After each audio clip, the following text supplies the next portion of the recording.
Well, shalom, good morning. Just a friendly reminder, please put yourselves on mute. We're ready to begin today's program. My name is Jeremy Lisitsa, and I am thrilled to welcome you here today. The Jewish Federation of Sarasota-Manatee's mission is to strengthen Jewish life and identity in our community, provide for Jewish people in need, and promote support for Israel.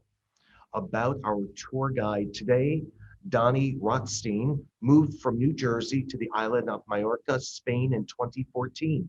There, he learned the taboo history of the Jews of the island.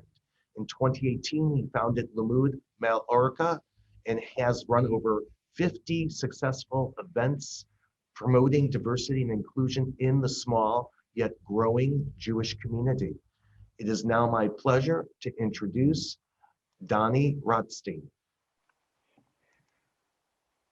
Well, thank you very, very much, Jeremy. It is a pleasure and honor to be here and getting to take you all on a virtual tour of Majorca. Just a quick little bit of news and notes how I like to run these virtual excursions together. I'm a very big fan of using the chat function. So if you all are looking at your Zoom screen, you're going to want to look down to see where the green button share screen is. Don't touch that.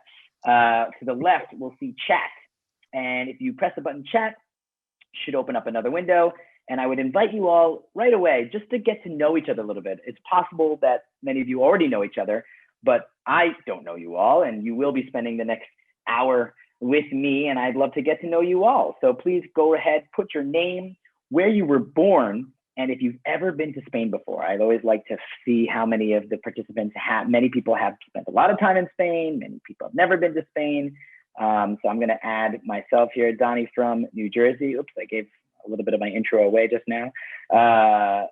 And I, throughout this journey together, I invite you all to use the chat. Put down any questions that you might have that come up.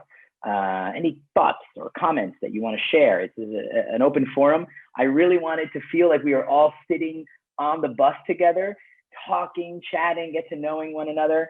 And we will have time for Q&A at the end of my presentation. So I'm going to do about 45 minutes straight of presenting for you all.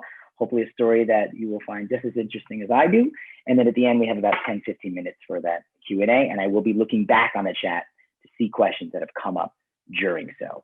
So as people are getting to know one another, putting that where they're born, they've been to Spain, your names, let's go right ahead and imagine that we are flying over the Atlantic, heading into Spain, okay? Not many people, not everyone, I should say, I don't want to assume, know where Majorca is on the map. So therefore, let's imagine we're flying, and you know that have in front of you your seats, that little tiny window with the screen where you watch movies. There's also the time with the the airplane going over.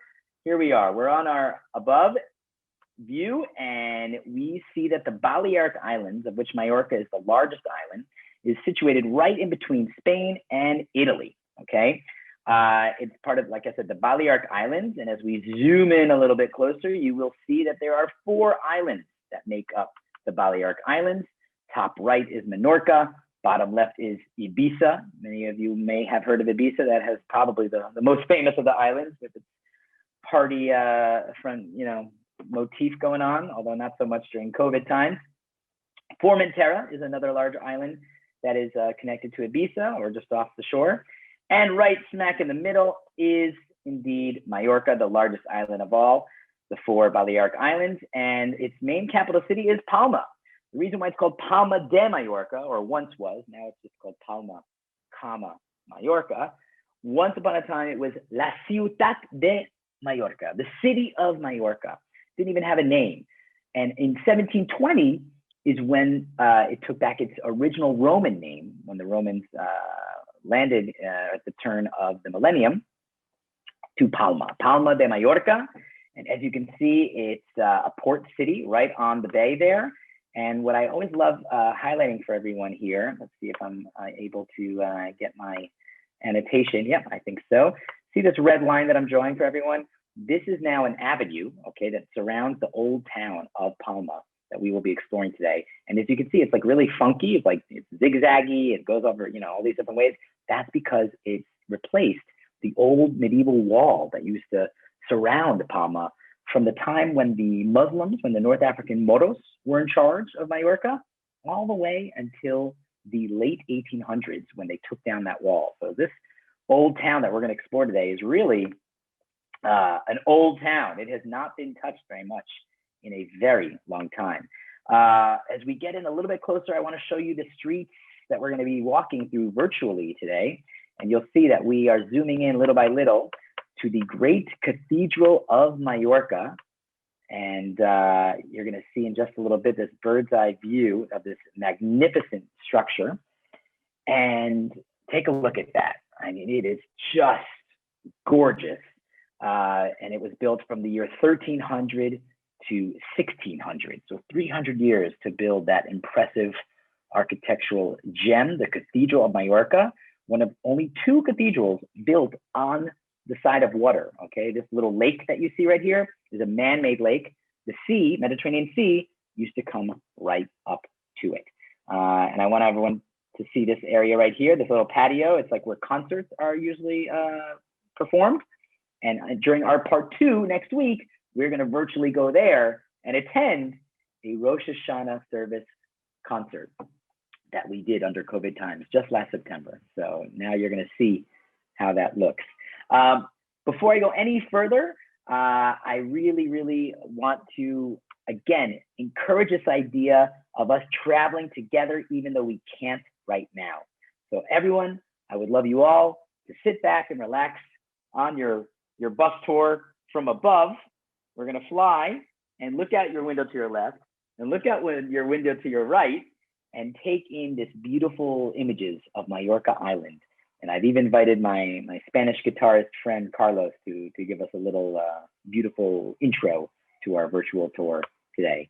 I hope you enjoy this little video that we prepared for you all as a welcome to Majorca Island.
Yes, Majorca Island, home to the beautiful Tramontana mountain range that you would have seen images of just now.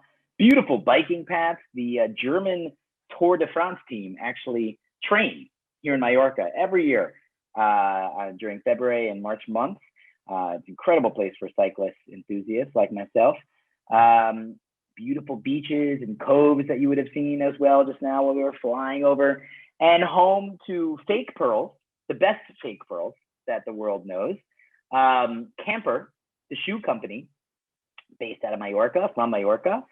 Incredible olive oil comes out of Majorca. Wineries, there's about 80 mom and pop wineries that are on this island alone. Beautiful, wonderful, delicious wine. Famous for its oranges. And I know I'm thinking of another export material. Yes, the very famous tennis celebrity, Rafa Nadal. Some of you might be fans of tennis and know who he is.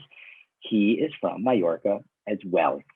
What many people do not know is that it's also home to this incredible, rich Jewish history that I am so excited to share with you today. In order to do that, I'm going to, like I said, virtually take us onto the streets of the city of Majorca. So let's get all off the bus here. Everyone, I know we're a large group today. Please, if everyone can stay together, I would really appreciate it. If everyone does that, I'm happy to take everyone to an ice cream stop at the end of our tour today. And please, let's just, not get lost, okay, while we stroll through the streets.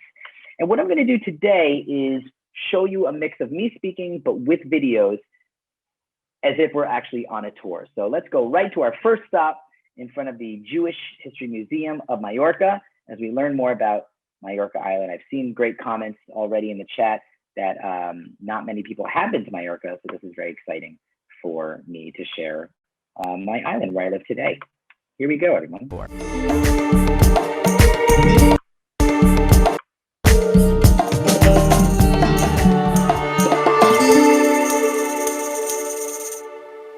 So welcome, everyone. I'll introduce myself in a second, but I like beginning our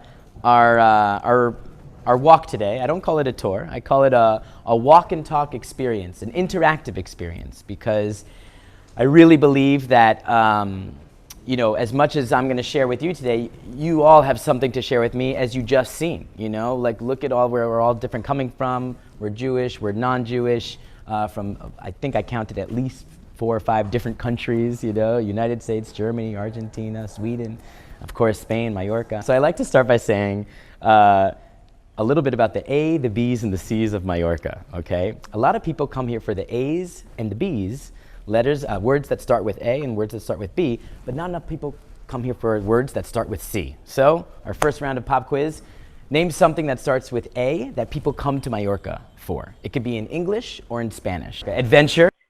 Feel free to participate in the chat, all right? This is for us. Things that start with A that people come to Majorca. Ready, set, go. Okay, that's true, yeah. Texture. Beach, that's correct. Beach is one thing I was looking for. What else starts with A? Love. Amor. Amor. People come for love, amor. Alcohol. Alcohol, that's absolutely correct. Probably the number one, unfortunately. What else? What surrounds this island? Agua, thank you.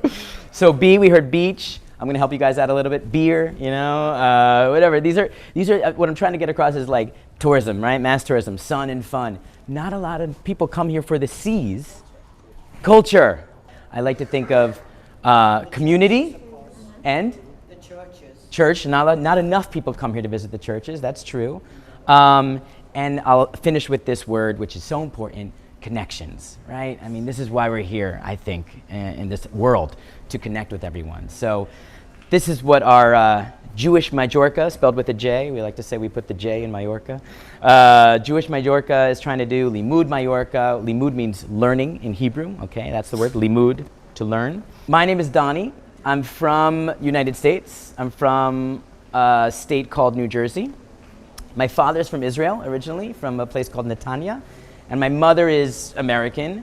She's the daughter of Holocaust refugees. My grandparents are both still alive and escaped from Germany, came to the United States. And I lived in Spain when I was in college, and I loved Madrid when I was there. So I wanted to come back to Spain. I moved here thinking I was never going to meet another Jewish person while I'm here in Majorca, because Spain is not known for its large, prosperous Jewish communities today.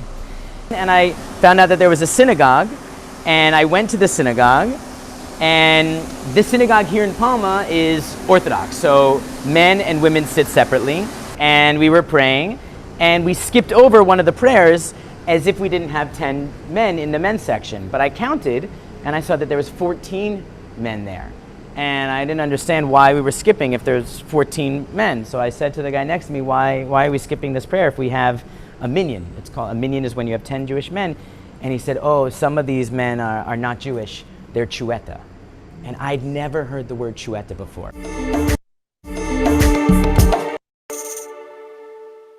what I'm going to do for you today is lay out lots of different theories and histories, because history is hard. It's not for sure what happened. So many different examples, and you guys get to choose what you believe or don't want to believe. That's the way I think the best way to learn, is to hear all the different examples out there.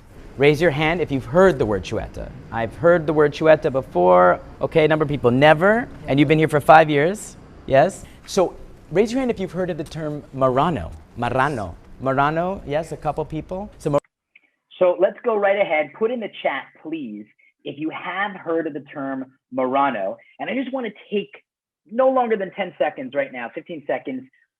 Word association. First thing that comes to your head when you think of the word Marrano, okay? Like I said, this has got to be interactive. I really enjoy getting to connect with people. So first things that, ooh, Kelly, I love that word, hidden. One of my favorite words and so appropriate.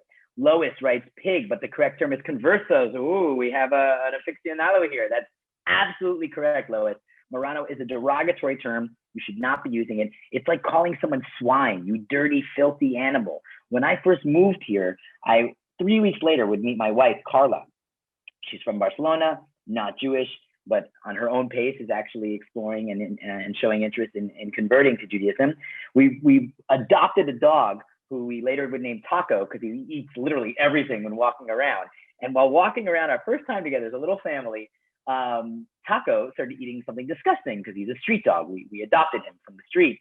And Carla goes, "What are you doing, you little marrano?" And I was like, "Why are you calling him a crypto Jew? What is my dog Jewish or something? Like, should I get him a little doggy yarmulke? Like, I don't understand, you know?" Because I learned Marrano means crypto Jew, like many of you are writing in the chat right now. Absolutely. But here in Spain, there's no connection to crypto Jew. You just use the word Marrano when you want to, like, you know, offend someone, you know, like, you disgusting pig, you eating something you shouldn't be eating. And that really blew my mind the first time. So this is exactly correct. Marrano is Spanish, and the word Chueta is Catalan.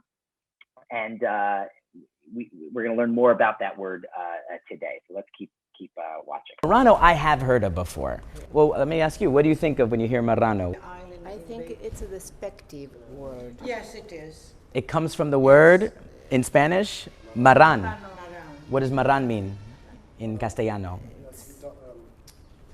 Pig, right? Marran is pig, cerdo. Oh, yes. And so the reason why Marrano exists is because they say, there's two theories, I believe, about Marrano. One is in the time of the Inquisition, to see if someone was practicing Judaism secretly, they would bring them out and force them to eat pork in public. And if they would turn away, then they would know that they're still keeping Jewish beliefs. Another theory, more about, I believe, what happened here in Majorca, the Chuetas, for example, we'll talk about where that word comes from in a second, is to show that they are no longer practicing Judaism. They would take their barbecues out in front of their shops, in front of their homes, and cook pork for everyone to see, so everyone would know that they are definitely not still practicing Judaism. So this was a way of showing outwardly that they're Catholic, but maybe, just maybe, some of them were still keeping kosher and not eating pork inside. But most of them were trying to show that they are no longer Jewish. So it's not a nice word. No. It's a bad word. And I think that's important when it comes to language, because, you know, I'm from the United States. You know, I had to learn Spanish. It's not my language. So I only knew Marrano in the context of Jewish history. I didn't know Marrano in the context of Spanish words. So that's just an example of words, and we should be careful about the words we use, obviously. A bit of a timeline that I want to share with you all about where this word Chueta comes from. So from as early as the 400s up until 1435, they are Jews that are living in Majorca, okay, over 1,000 years. 1435, an event happens, we're going to learn about inside, and from 1435 to 1691, you have this phenomenon, in my opinion, of crypto Jews. They also are called conversos, and they're also called new Christians, right? Because they just became Christian. All of them were forcibly converted. Some of them decided to convert for themselves, but it was because of a reaction of persecution. After 1691, another event we're going to talk about inside, then you have something called Chuetas, or people of Segel Street. This is where they all lived. Or people of the street. They just called them gente de la carrer, the street. And so this word Chueta in Catalan is written like this, okay? There are three theories that I've learned about of where this word comes from. One is the word xua. Xua in Catalan means bacon. So Chueta comes from the Catalan word xua, which means pork fat, which goes back to the story I told you about cooking pork in public so people would see. The other way, the other word that they believe people come from is, this word comes from, anyone knows French? Some people speak a little French? A little? How do you say the word dog? Dog. Chien. Chien. So some people say chien, like dog. Chueta, chien. For me, it's a bit of a stretch. But again, it's like a despective, like a not nice way to call something.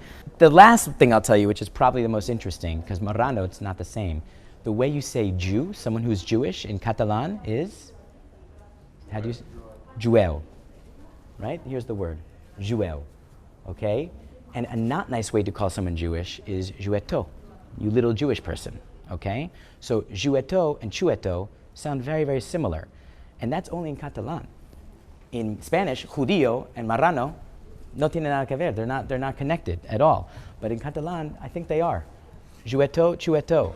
And sometimes I've heard stories that if you go to the plateria, that there is stores there, and you ask them, hey, are you Chueta? They go, no, I'm Catholic. That some people still hear the word Chueta and think that it means Jewish. So it's quite interesting. Really quickly, what language is this in?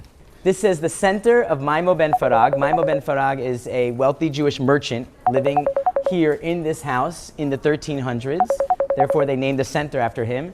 And it says the interpretation of the Jewish quarters of Palma. It's in Catalan, okay?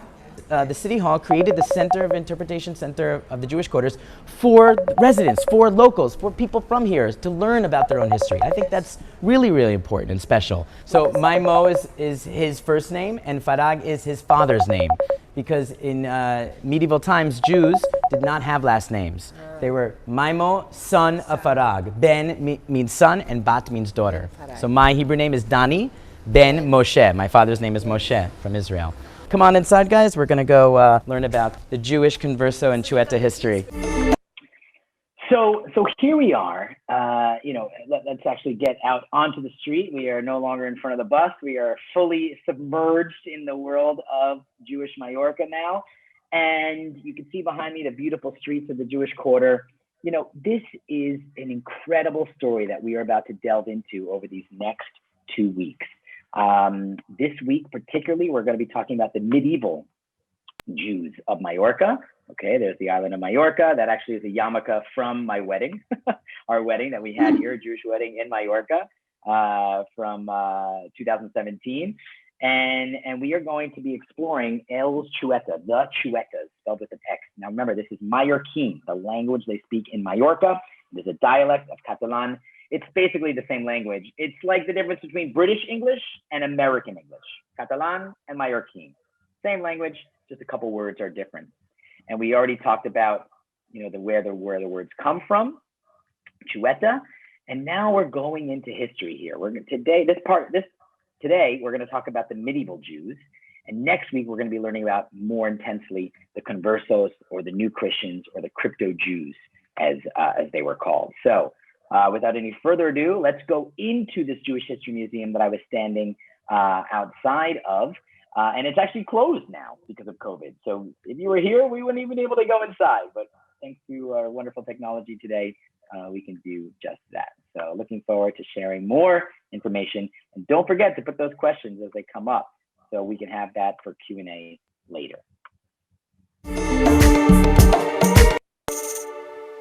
70 years after the birth of Christ, Second Temple is destroyed, and that's when the second diaspora, the people, Jews leaving Israel, was created. So we believe that there are Jews living here since after that time. A lot of Jews came as slaves with Romans, and the Romans, were one of the first people to settle in Majorca. And we know that there's been Jews here because we found This piece, it's a lamp with a menorah on it, and they say that it dates back to the 4th century or 5th century. And we also know, because there's a famous letter, it's amazing that documents have been preserved, by the Bishop Severus, who talks about wanting to convert the Jewish community, not of Majorca, but of Menorca. And this was in the year 418, Common Era, okay? So we know that there's a Jewish community living in Menorca, so we can assume maybe that if there's Jews living in Menorca, perhaps there's Jews living in Majorca as well. So we start seeing Jewish presence in the 400s, okay?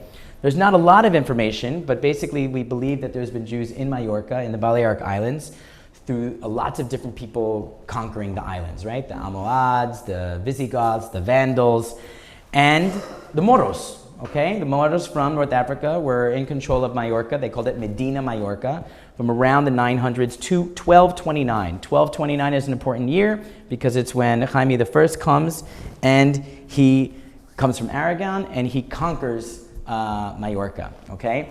And they believe that he brought many Jews with him from the mainland. They were helping to finance a lot of his conquest. And we know that there were Jews living quite happily under Muslim rule, because it's been documented that when he came, there were Jews already waiting for him. So the Jews that were already living here and the Jews that came from mainland came, and they began with these Jewish quarters, which is amazing to see, that right where the cathedral is, that actually used to be a mosque, okay, so they built the cathedral on top of the mosque, and right in front of the cathedral is the Palace of Al-Mudaina. They believe that's the first Jewish quarter of Majorca. That's where the Jews lived when they were under Muslim rule. When Jaime I came, he moved the Jewish quarter to what's known as the Cai Menor, the small Jewish quarter, which is around Segel, Jaime II, and San Bartholomew Street, okay? Right where the Barcelona football store is, right in the middle, and the Banco de España, very close to Plaza Mayor. This is incredible that they built this Jewish quarter, and Jews from all over the Mediterranean started to come to Majorca, from Alexandria, from Marseille, from all over. Why? Why would Jews come to Majorca in this time? Yeah, Yes. trade, exactly. If you look at Majorca on the map, it's perfectly located for all of trade routes, all of movements, because at that time, that is the world for those people. They hadn't discovered, Christopher Columbus is in 1492, they haven't discovered other places around the globe. So Majorca is in a great position, and this is Palma. It's a beautiful city, well protected, big harbor, and so this Jewish quarter is not big enough for all the Jews that are coming. So the king at the time decides to give them Cai Mayor, okay, the larger Jewish quarter. So at the same time, you have a small Jewish quarter and a larger Jewish quarter. We're going to be walking through the larger Jewish quarter today. What we're seeing today are places where a synagogue used to be, places where the Jewish quarter had important landmarks to it. Here is just a nice map showing where all the different synagogues they believe used to be. Okay, we're going to go visit a couple. This is a beautiful map showing the 3 cemeteries they believe were outside of the city wall. In Jewish religion, at that time, the cemeteries were going to always be outside the city wall, on a slope, and near water. Very similar to Montjuic. Have you guys heard of Montjuic in Barcelona? It means Mount of the Jews. They know that there was a cemetery there in medieval times. Okay, so here's our Jewish quarter and the cemeteries outside of it. There are so many incredible Jewish characters, people that are living, that are from Majorca, like rabbis, philosophers, map makers, mathematicians, doctors, scientists. I mean, they contributed so much. What's that? Columbus as well. Maybe Christopher Columbus, exactly, might have Jewish roots. So here is a map by the father and son team, probably the most famous Jews from Majorca. Their names? Right. Hafuda ben Cresques, Yehuda, son of Cresques, and his father is Cresques ben Abraham. Okay, a lot of people think like, oh, the Cresques family. No, not true. It's Cresques ben Abraham is the dad, and Yehuda ben Cresques is the son. And they made this map in 1375, and as you can see, Spain, Balearic Islands, Corsica, Sardinia, Italy, Greece, and all the way over here. What is it? Israel, right, is the country. And on all of his maps, he put a red slab of paint, a red something marking this area with a red dash. What do you guys think that might represent for him on a map? Yes, the Red Sea. That's right. So for him, Jehuda Crest is living in Majorca, but he's always making a point to mention and to call out Israel, because for him, he's Jewish, and he always wants to be going back to Zion, going back to the land of his forefathers. And that's important when we start to talk about in the next room about forced conversions and how important religion is in that time frame. The one thing I will add is that there is a very famous rabbi named Rabbi Simon ben Samadaran. He has to leave after the attack of 1391. He goes to Algeria. He becomes a really big rabbi. I believe he's called the Tashbats, if I'm not mistaken, in Talmudic learning. And a lot of people know of this rabbi, but don't know that he's from Majorca, because he went to Algeria, where he's become like the big rabbi of Algeria. But he's originally from Majorca, which is very interesting. Let's all move to the other room, where we're gonna learn more about what happens next. So what I would love to do now is actually redirect everyone's attention to a short video I'm going to share about the Catalan Atlas, this map that I was just talking about, okay? And I think everyone is going to find that very, very interesting. So here we go to that next video that I've prepared for you all. In the year 1375, the King of France, Charles V, had a desire to understand the known world. He requested from his friend and ally, Peter IV, the King of Aragon, to create for him a map. Peter IV and later his son John readily agreed. Now, despite some doubt, most historians believe that this commission was given to a Jewish cartographer by the name of Abraham Cresques. Abraham lived and worked in the port city of Palma on the island of Majorca. This was the largest of the Balearic Islands and had been a part of the Crown of Aragon since its capture in 1229. Then, shortly thereafter, a Jewish community had arrived and a school of cartography was soon established. This school gained an immense reputation and was renowned throughout the entire Western Mediterranean as being the predominant school of map-making.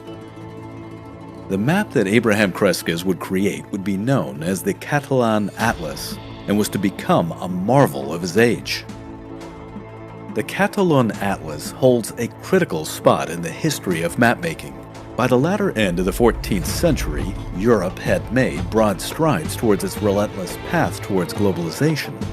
The mapmakers of the Atlas, quite aware of this flood of new information, incorporated all the latest innovations and knowledge of their time. As a result, aspects of astronomy, astrology, history, and mythology to religion, navigation, science, and trade became integrated into the design. As we're about to see, the map became an amalgam. It included the latest reports of seagoing traders from a variety of faiths and backgrounds, the stories of Greek mythology, and excerpts from the Old Testament of the Bible. It displayed the knowledge of prominent people like Muhammad Idrisi, Honorus of Arun, and Pliny the Elder. But what's more, it showcased the lands that were traveled by sub-Saharan merchants, Middle Eastern caravans, and Alexander the Great and Marco Polo. The Catalan Atlas was initially created on parchment that was placed on several large wooden panels. It was folded and unfolded several times, resulting in the divisions of the map that one sees today. It consisted of the three known continents of the time. The coastlines that were well known to seagoing traders were in high detail, whereas the more inland areas were either left blank or were filled in with pictures and depictions of indigenous rulers, peoples, or animals.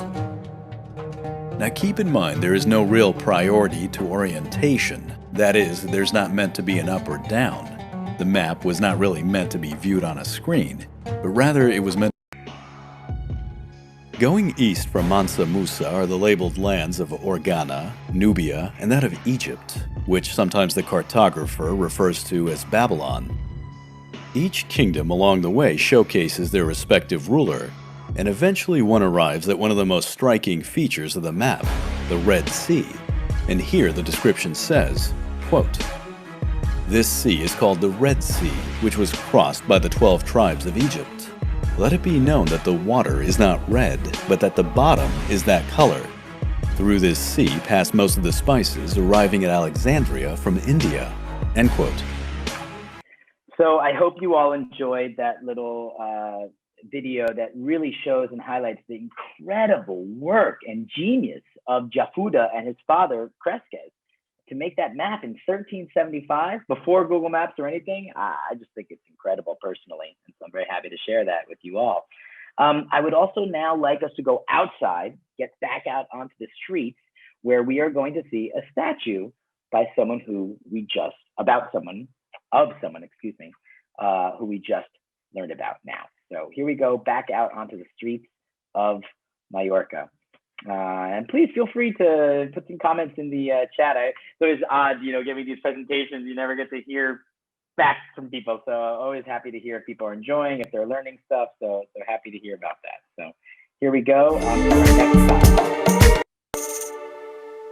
I like the fact that we finish highlighting the positive stuff, beautiful contributions that Jews made to Majorca. This is Jafuda ben Cresques. He's missing the middle part, Jafuda, son of Cresques, and his father is Cresques, son of Abraham. And in 1375, he made the Catalan Atlas, which you can see the original of in Paris and in Barcelona, I believe. You can see that he's holding a compass. You can see that he's holding some scrolls, which are maps. And as you can see, Majorca is very proud of their famous Jewish cartographer, Jewish map maker. There's a very famous Jewish guy from Cordoba. His name is Maimonides. There's another famous Jewish rabbi named Nachmanides in Girona. I like to call him Jafmanides because he is the one, really one, other than Rabbi Simon ben Daran, you can put those as the most well-known, if you will, in the Jewish world of Majorca. Mallorquins that were Jewish, that contributed so much. And actually there is a lot of conspiracy theories going on that Christopher Columbus, 100 years after his time, came to Majorca to use the maps of Cresques, the father, and Jafuda, his son, which leads into a lot of the conspiracy theories of Christopher Columbus actually being Cristobal Colom, with an M, from Felanich. And there's a whole exposition, if you want to see it, in Puebla Español about how Christopher Columbus is actually from Majorca. It doesn't say whether he's Jewish or not, but there's some people that believe that Christopher Columbus is from Majorca. And another thing that one of my other coworkers has pointed out, if you see that antenna that's right up there, see the main antenna? There's some red letters, and it says XUE, and apparently if you go over there, you can maybe see a T, and one of these other coworkers that I have believes that it says the word Chueta, and so that also makes you think, this statue of a famous Jew was put up here, someone would then go and put in as an act of vandalism, the word Chueta. So there is some interesting things going on there that, once again, no judgments or no conclusions, if you will, but just observations. And I think the more that we can observe, the better we can become, and the more we can grow, the more we can learn. And so I really do thank you guys for coming and spending your Saturday morning with me. And I invite you all to stay in touch and this is a start of a conversation. So thank you guys so much.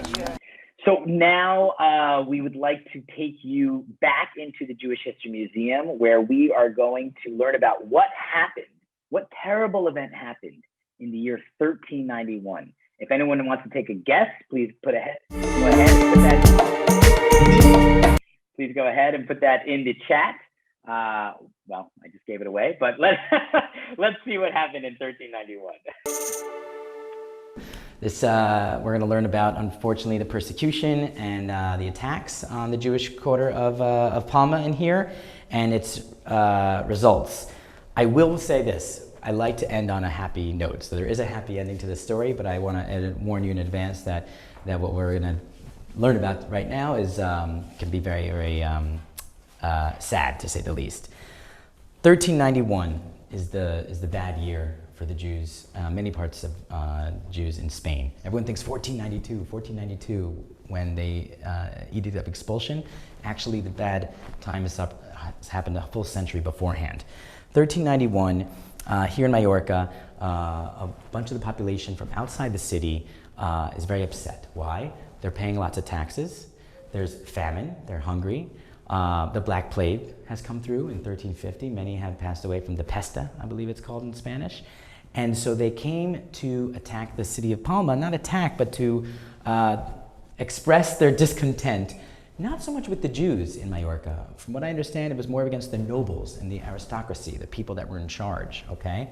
Now it's interesting, there are attacks in other parts of Spain against the Jews, in Sevilla, in Barcelona, in Valencia, in Tarragona, same year as well, which I always find fascinating that it all happened at the same time. A couple things of why there is anti-Jewish sentiment. I like to know the why. As I mentioned before, there was a Black Plague going on around this time in the 1300s. What is happening at that time? The Christians are coming together, they're building churches, lots and lots of churches. So what do you do at a church? You get everyone together and you're bringing people together. This is a way to potentially spread disease. Another thing is pilgrimages, right? Everyone's going, have you heard of the Camino de Santiago de Compostela? So people are going to different places and also potentially spreading disease. And the last thing I'll mention is hygiene. What do we know about the Jewish religion? For those here that know a little bit, what are some things that we do to keep ourselves clean or to practice hygiene? Go ahead. Let's hear some answers. Let's make sure we have some ideas. We're asking about what do Jews do for hygiene purposes to keep clean. So put whatever answer you have idea there. Mikvah, yes, Lois, that's absolutely right. Mikvah. What else? Anyone else? This is great. Washing hands, yeah, exactly. And I'll give one last clue. Talk to me about food. Yes, Leslie, right as it came out of my mouth. Kosher foods, kashrut. That's absolutely correct. Any idea? Yes, we have something called a mikvah, right? So a Jewish bath that women go once a month to purify themselves following the cycle of menstruation. And so, yeah, they have ritual baths, the Jews, to keep clean. Netilat Yadayim, we say a blessing to wash our hands before we eat on Friday night dinner, on Shabbat. Kashrut, to be kosher. You know, the way they kill animals and eat our food, they kill the animal in a certain way, they use salt, they drain the blood. I mean, there's a lot of hygiene involved in all the laws of how to eat. And so when you look at the Jewish quarter, because they're all living in a certain area, not as many people are dying, from these plagues as opposed to the rest of the population. So of course that will come up with, ooh, they're bad. Look at them, the chosen people. They're putting a curse on us. Maybe they're poisoning our wells, our food. So automatically there is creating distrust and issues between the two religions. So that's interesting. That's from a religious and hygiene perspective. Let's talk about jobs. They had to do stuff involving trade and merchants, using stuff with their hands. And another very important thing I'm looking for, banking, exactly. So here we see the first time of Jews and money, okay, which everyone knows is a big stereotype. There's a reason why Jews and money are connected. It's because that's the jobs that they were almost allowed to do. A Catholic at that time is not allowed to lend money to another Catholic and charge interest. Not allowed by the Catholic Church. So the king, in his infinite wisdom, said, okay, if the Christians can't do it to another Christian, we'll let the Jews do it to the other Christians and lend money. So that's why Jews became money lenders. And so they were very connected to the aristocracy, because they would be going off fighting their wars and then need money and come back to the Jewish community and say, can we have some more money? And the Jew would lend money and charge interest to the Christian. So also, not putting the Jew in a very good position, right? So this, again, 1391, I've read that some of the Jewish quarters, before there were attacks, people would come in and burn books. Why would they burn books? What's in the books? The debts, the notes that who owes what. So if you burn a book, then you don't have any more debt. Very similar, if you kill the person you owe money to, then you don't have to pay that money back. So that's also something to think about what's happening here. 1391, farmers come into the city. The police actually come out and try and prevent them. They can't, there's too many people. They run up to the Belver Castle. You've seen Castillo Belver. It means beautiful view castle. It's ironic, I'll tell you why in a second. They go up to the Belver Castle where they're safe. And then one of the revolt leaders, Luis Belvier, yells out to the Jewish quarter, because they couldn't get into the Belver Castle. They come here. There's a massacre. They kill over 300 men, women, and children out of a population of around 3,000 in the Jewish quarter. They even kill Christians who were trying to hide and keep safe some of the Jews. And there's no one to protect the Jewish quarter because they're all safe in the Belver Castle. Beautiful view. Irony is they have a beautiful view of the Palma's Jewish quarter being attacked. It did not destroy the Jewish quarter like in other places, like in Inca, There was an attack on the Jewish quarter in Inca, and that was it. No more Jewish quarter, no more Jewish community in Inca after this year. So it is sad, what happened in 1391, but we know that it happened in all other parts around Spain as well. And I like to think of, learning about history is good if you're a history buff and if you're interested in it. But my intention is to learn about history and apply things that we can learn to make sure that we don't repeat it again. And so I think it's quite obvious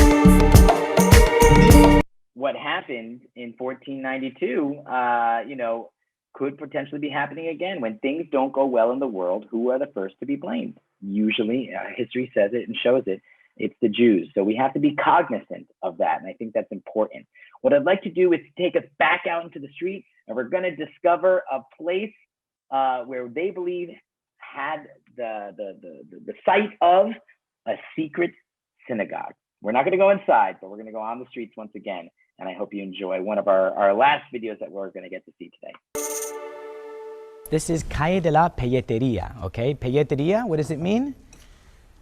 De las pieles.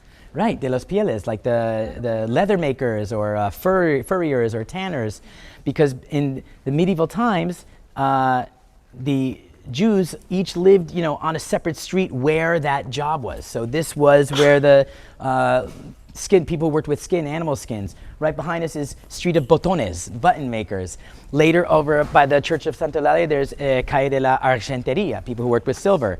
Calle de la Vidreria, people who worked with glass. Calle de la Carniceria, where the kosher butchers, area used to be. So all of these streets, I love that they've kept those names to kind of designate that, this is where those people lived who worked with those jobs. Later, in 2000, I believe, 7, they took back the names of pointing out Jewish heritage. Right behind us, right behind this Colegio de Montesion, this is called the Mount Zion Convent over here. Behind it is the Calle de la Sinagoga Vella, like the old synagogue was over here. Then there's the major synagogue, which we just saw. Now we're about to see the site of the new synagogue. Why new synagogue? Because they believe it was created after 1391. What happened in 1391? That big attack. Remember I told you that the Jewish quarter survived. It wasn't completely wiped out. But in order to be a Jewish quarter, they need a synagogue. So come check this out, what they did in terms of this new synagogue. Two things going on here. One is my personal theory, and the other is a theory, theory that another tour guide had shared with me. My personal one is that this may be a place for a mezuzah. This is a mezuzah where they would put in, all the Jews' household have a mezuzah on their doorway, which is like a way of protecting and showing that it's a Jewish house that Jews themselves put on. And inside the mezuzah, there's a thing called the Shema, a blessing called the Shema, which is the most important blessing. It says that God is one. It shows the monotheism, that there's belief in one God. And if you could see closely up here, there's a couple nails to maybe show that there was something that was kept inside. My personal theory is that when this might have been a Jewish home, they converted it to a cross to show that they are now Christian. They're converted and they are practicing Catholics. That's mine. The other possibility is shared by another guide who said that this was a very big, obvious cross that the Jews at that time wanted them to believe that this was the synagogue. But actually, it was a fake synagogue, because if there was ever another attack, the Jews at that time wanted the attack to happen on a fake synagogue where there wouldn't be anyone inside. And you had to know the sign in order to find where the passageway was for the real synagogue. And if you look here on this gateway, you will see nothing obvious, no big cross. But if you know where to look, you can see a small cross right over here, over a round circular item that might be a pomegranate, which is a very important fruit for the Jewish religion. The pomegranate, the granada, has 613 seeds, they say, which are 613 mitzvot, commandments of the Torah. And so you have one over here, and you have one over here. And the theories here are that maybe this was a mezuzah, but since it was so obvious to kiss it, because you always kiss a mezuzah when you walk in, that they moved it here so it would be less obvious, more discreet. I also heard from another tour member that they used to keep the mezuzah in their pockets. So when they walked into a synagogue, they would touch the doorway and put it back in their pocket so no one else would see that they were coming in and out. So that's the two theories. You can see it's marked by another marker. And this used to be, who here remembers this when it was Can Mikel? Can Mikel, the bakery, used to be here. And I understand that he was a very gregarious, lovely man who would welcome different groups in and be very proud of the fact that he knows that this bakery used to be a synagogue in the medieval times. And if you look up here, it says Mikel Pujo Ferragut, born in 1947, died in 2014, used to make sweet the lives of the neighbors of Palma here in this bakery of the Pelleteria, which during medieval times used to be the new synagogue of the Jewish quarter. And that was put in 2014. I've interviewed his son that have a new bakery in Scorchador over by the Cine Ciutat in Mercado San Juan. It's called La Vida Dolce or La Dolce Vida. And he told me stories about growing up because they used to live above here and their bakery was here. And he said he would play as a kid in the tunnels that are underneath this bakery that would connect all of the Jewish quarter here. And he said, he described to me that going in and on the right, there's some stairs that go down to their cellar that they had, this storage place. The way he described it to me sounded like a mikveh, like an old Jewish rich bath, because there is water that runs underneath this property. I do understand that from the son that they did make this a patrimonial, like a very important heritage place, because the oven itself is from the 1500s in there. And they still, and Kamikel still used to make ensaimadas using it. And that oven would heat up the entire finca. Look, this is this building and that building right there. It's one big area, it's huge. And that oven, since it's so old, they've said that if you sell this place, it still has to be a bakery, or you have to keep the oven intact. So it's going to keep to be a bakery. So the dream is one day to open up a Jewish community center or some type of cultural center here, and have this be a center to keep the education about the Jewish Converso and Chueta history of Majorca. All of that I shared with you is nice and sounds lovely and pretty and whatnot, but I like to stick to facts. What you can't see is from a bird above, on the other side of this building, there is an alleyway called Calle Can Conrado that comes in the back, and it stops right behind this building. It's a dead end. It doesn't continue going through. So I think architecturally that's very interesting, because maybe if there was a fake synagogue here and they were praying in here, there was an attack, they would have an escape route to go out the back. Also, people would come in one way and leave another to not create a lot of attention here. So I think streets really speak for themselves, and that's how you get to find out about the history here. Any other questions here? I know this is an interesting stop for many people. Yeah? Okay, our last stop is just down the street here, guys, so come on down. And it's just so crazy how all of this stuff is happening at the same time. Well, first I want to add something. Also, it's possible that was an entrance for men and another entrance for women, perhaps the double entrance or exit there. And you'll never believe this when I tell you, but it's the truth. Only that 2 months ago in February, when I was walking through the streets, which we're going to do next week, by the way, I'm going to be, hopefully with weather permitting, we're going to be actually on the streets, not me with the virtual background. And I was walking, and this building that has never been opened before since I moved here, 2014, so like 7 years, completely, not abandoned because we know that there's owners, but they haven't done anything with it. I saw the door slightly ajar. Knock, knock, knock. Hello. Hi, I'm a guide local here, and I saw the doors open. Who are you? A young gentleman came out, couldn't be more in his 27, 28 years old, speaks perfect English because he lived in the States for a little bit. He's the son of the owners of that building. And he let me come in, and he told me that they're renovating it, unfortunately, or fortunately, whatever your opinion is, to high-end luxury apartments. So sad. But they can't touch the oven because the oven is from the 1500s. And he told me, he's like, hey, I've heard your voice outside a couple of times, doing these walks. Would you like to come and see the oven? And I said, oh my God, this is my dream. I've been walking in front of this building for years. So I'm going to share with you now pictures of the oven. Check this out. This was just taken 2 months ago.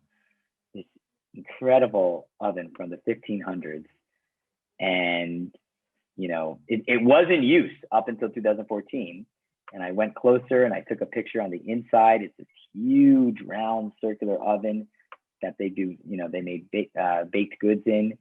And it just feels like you're there, part of history, to witness this. And then, you wouldn't believe it if this was a movie, I mean. He says, since you're a guide, you probably would be interested in seeing something like this as well. He pulls me over to another area of the building, and he shows me this staircase that, yep, you got it, goes down to the secret tunnels that I had only heard stories about. And here I am going down these steps into a secret tunnel that went pretty far. I mean, I went in and it was quite slippery. You could see that they blocked off the other entrances and exits to these secret tunnels because now, other people, live in other places. They don't want people coming in the middle of the night. And we know that these tunnels were used for the secret Jews to get together during the times of the Inquisition so they could keep practicing their faith. And later on, it would be used as like escape routes during the Civil War when Franco was bombing Majorca in the 1930s. And it was a really fascinating experience. As you can see, I don't even have this as part of my PowerPoint presentation because this is still like hot off the presses. And even there's a little Virgin Mary there, so you can tell people would go down to pray, actually, in the 1930s. So as you can see, a whole lot is still being able to be discovered. We have a lot of exciting ways for people to get involved. Every Thursday, we're actually going to visit other Jewish communities around the world. We are helping tell other stories as well. So this is our hot air Zoom balloon that we go on every Thursday. So I'm happy to share that that website with Jeremy. And we are really excited to meet with you all next week as well as we continue learning about the crypto Jews. How did Jews for 250 years under the threat of the Inquisition, keep their faith in this beautiful town of Palma de Majorca behind me? So I apologize, I ran a little bit over. I don't have so much time for questions and answers, but Jeremy, I pass the microphone to you. If there's any facilitating or moderating that we can do in a little bit. Thank you. This was amazing. Thank you so much, Dani. Does anybody have a question? If you want to unmute yourself, ask Dani. Going once, going twice. Everybody loved the presentation. I hope so. I hope that's a good sign. Oh yeah, absolutely. So how about this? We will all meet again next Monday at 10:30. And thank you so much for your continued support. And Dani, again, thank you so much for your time. This was wonderful. Quick question, Jeremy, can people invite other people to still participate in part 2? Is that something that's people can sign up, yes. Yeah? Absolutely. Okay, great. So it's still being advertised, absolutely. Encourage everyone to bring on more people onto our virtual bus. We're excited to see you all next week. Same time, same place, back here in Majorca. Thanks so much, Jeremy. Be well, have a great day. Bye-bye. You too.